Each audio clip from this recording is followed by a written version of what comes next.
आखिर हमारी परछाई काली ही क्यों होती है? क्या आपने कभी किसी अंडे को चूजा बनते हुए बिल्कुल खुली आंखों से देखा है क्या? और वो कौन सी कंडीशंस है जिसकी वजह से अगर आप किसी चलती ट्रेन की चेन खींचते हैं तो इंडियन रेलवेज आपको पनिश नहीं करता?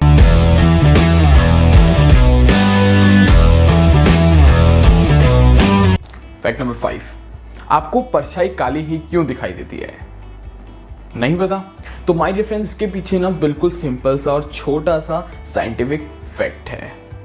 एक्चुअली होता क्या है कि हमारे ब्रह्मांड में यानी कि जो अर्थ पे प्रकाश आता है ना सूरज के द्वारा, उसमें सारी लाइटें होती है। अगर कोई चीज़ यानी कि जैसे अभी कोई मैं आपको जैसे ही रेड कलर का ब्लॉक हो गया, तो अगर आपको ये रेड कलर दिख रहा है तो इस पे सारे प्रकाश आए होंगे और इसने सिर्फ रेड कलर को एब्जॉर्ब नहीं किया, यानी कि जितने भी कलर्स होते हैं सबको एब्जॉर्ब कर लिया और रेड कलर को रिफ्लेक्ट कर दिया, इसीलिए आपको ये चीज़ रेड दिख रही है। ऑन द अदर हैंड कि आपको परछाई काली क्यों दिखती है? तो कोई चीज़ जिसका कलर काला होता है तो उस चीज़ ने यानी कि ऑब्जेक्ट ने सारे ही कलर को एब्जॉर्ब कर लिया होता है, किसी भी कलर को रिफ्लेक्ट नहीं किया होता, इसलिए वो चीज़ काली दिखाई देती है। यानी कि हमारी बॉडी सारे ही कलर्स को एब्जॉर्ब कर लेती है, यानी कि जितने भी कलर्स है सबको एब्जॉर्ब कर लेती है, इसीलिए हमारी परछाई काली दिखाई देती है। क्या आपको ये फैक्ट इससे पहले पता था? एक बार कमेंट सेक्शन में ज़रूर से बताना। फैक्ट नंबर 4, क्या आपको पता है MS धोनी सर के नाम दुनिया का सबसे फास्टेस्ट स्टंपिंग का रिकॉर्ड है? इनकी स्टंपिंग जस्ट 0.09 सेकंड्स में की गई थी, यानी कि शायद अपने आंख झपकाने यानी कि ब्लिंक करने से भी तेज। गर्व होता है ऐसे भारतीयों पर। फैक्ट नंबर 3, आखिर ऐसे कौन सी कंडीशंस या रीज़न है जिसकी वजह से अगर आप किसी चलती ट्रेन की चेन को खींचते हैं तो आपको पनिशमेंट नहीं होती है?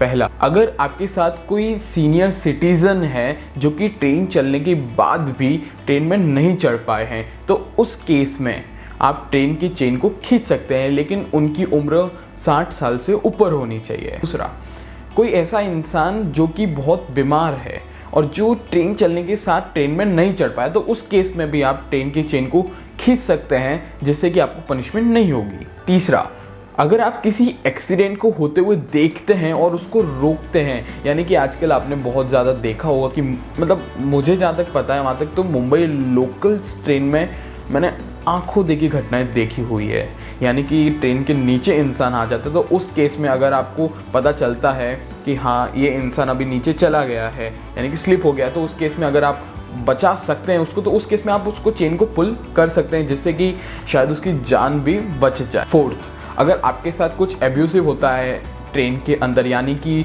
जो आपने देखा होगा कि आजकल बहुत कॉमन सी चीज़ हो गई, रॉबरी आजकल हो गई है, जो कि शायद आपने पहले मूवीज़ में बहुत देखा हो कि गुंडे लोग आते हैं चाकू वाकू दिखा के आपके साथ सारे ज्वेलरीज एंड कैश लिए जाते हैं। तो मान लो कभी ऐसी कंडीशन होती है ट्रेन में, तो आप उस केस में भी चेन को पुल कर सकते हैं।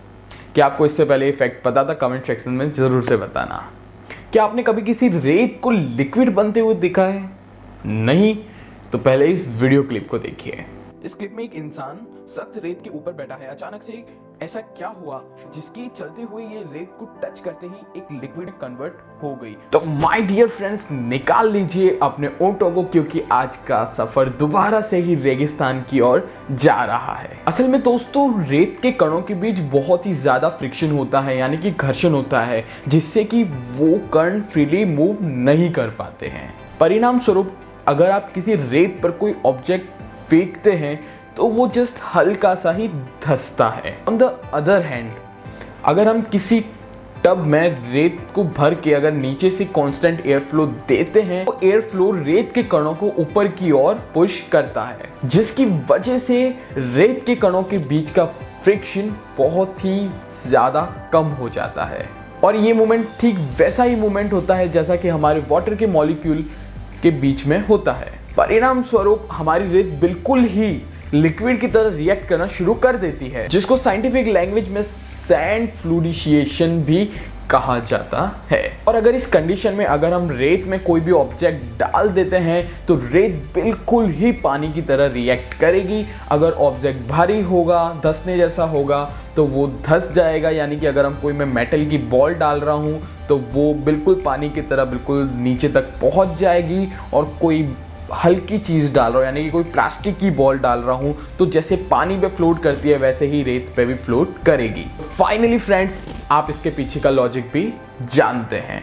फैक्ट नंबर 1, क्या आपने कभी खुले अंडे में चूजे को ग्रोथ होते हुए देखा है क्या?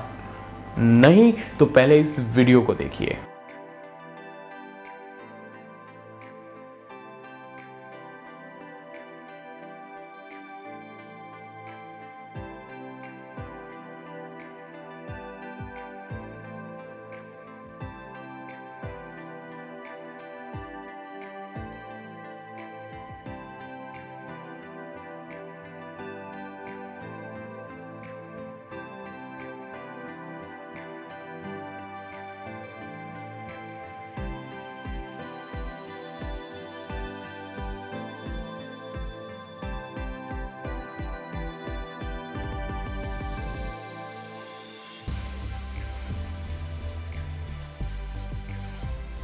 आपको नहीं लगता कुछ चीज़ों के साथ शायद छेड़खानी नहीं करनी चाहिए, लेकिन साइंस तो साइंस है और साइंस के पीछे का लॉजिक साइंस ही देती है।